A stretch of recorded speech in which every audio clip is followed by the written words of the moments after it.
Hello everyone, welcome back to Quaint and Cozy KC. I am Lainey Renee and I'm going to talk to you, do a little continuation of my Cozy Clay County, Missouri museums.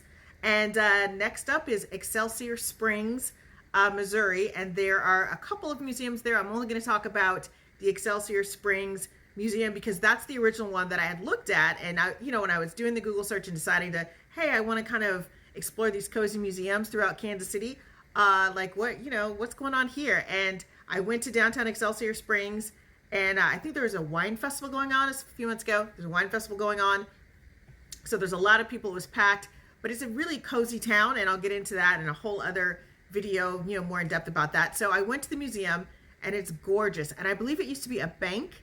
And so you kind of and it's got this really great sign out front.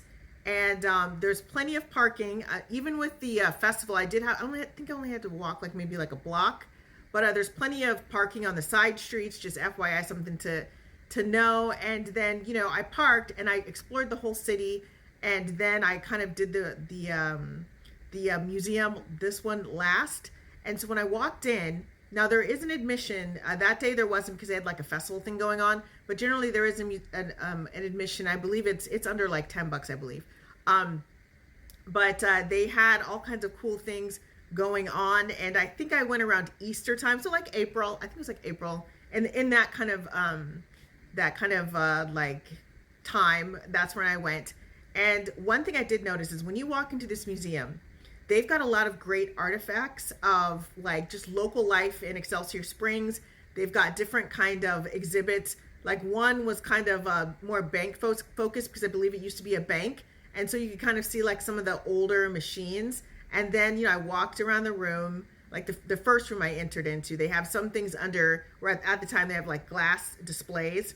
So I saw some of those. There was some kind of a toy train, a miniature train, I should say, that was there as well. And so it was so much fun. And there were a lot of people there because of the wine festival, but they said that they actually do have people that come in on a regular basis because it is kind of like a little tourist town here. People do a lot of daycations and weekend getaways there. And I would say that this museum, where you're going to see here, it'd probably be okay for kids 10 and up because there's some cool things to see. Little ones, though, there were a couple little ones there and they were racing back and forth and they kept jumping on stuff. So it might not be an ideal museum for them, but for the little ones. But I think 10 and up, or if you've got an 8 or 9-year-old that, is pretty used to walking around and touring things, that might work as well.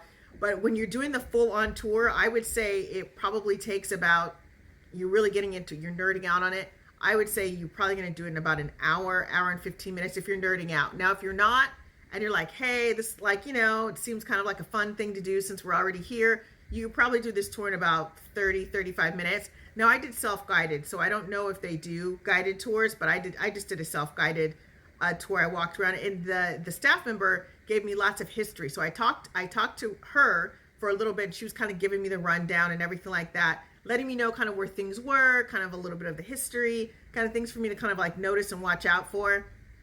And then there's another room. So there's kind of that's the first kind of alcove room. Then there's these little side exhibits. And then there's a whole other room where it focuses on the businesses that were there. So there's really cool signs that were kind of placed up these old, old business signs that are super vintage looking. I was oh my gosh, this is amazing. And, there's some other historic facts about the area as well. And I'll talk to you about the Hall of Waters Museum because that's actually within walking distance of this one, but I'll talk to you about that one in another video. So thanks so much for joining me for this short video. You can find me at quaintandcozykc.com. I've got a podcast called Quaint and Cozy KC that's on Spotify, Apple, iHeartRadio, and then I also have some of the episodes are also on YouTube under Quaint and Cozy KC, Facebook under Quaint and Cozy KC, Instagram under Quaint and Cozy KC, and of course, you're watching this on TikTok. So take care, everyone, and I'll be back with another amazing cozy museum from Clay County, Missouri.